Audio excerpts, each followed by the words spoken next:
అందరికీ నమస్కారం. వాస్తవాలకు ప్రతిబింబం కేజేఎస్ మీడియా ఉన్నది ఉన్నట్టుగా అందించటమే మా జర్నలిజం. బ్రేకింగ్ న్యూస్ చూద్దాం. సంక్రాంతి సందర్భంగా శబరిలో మకరజ్యోతి దర్శనం ఇచ్చింది.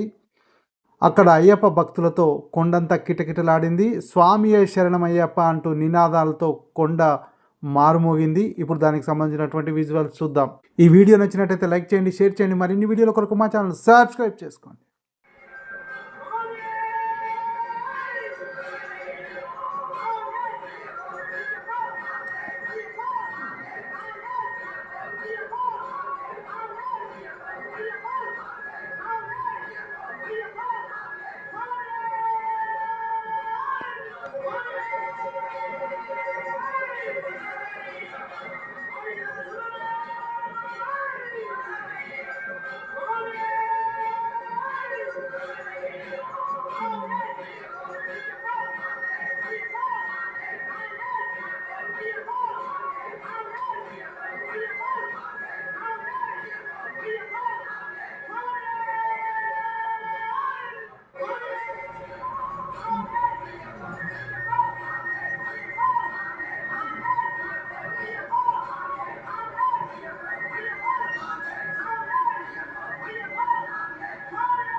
ఈ వీడియో నచ్చినట్టయితే లైక్ చేయండి, షేర్ చేయండి. మరిన్ని వీడియోల కొరకు మా ఛానల్ సబ్స్క్రైబ్ చేసుకోండి.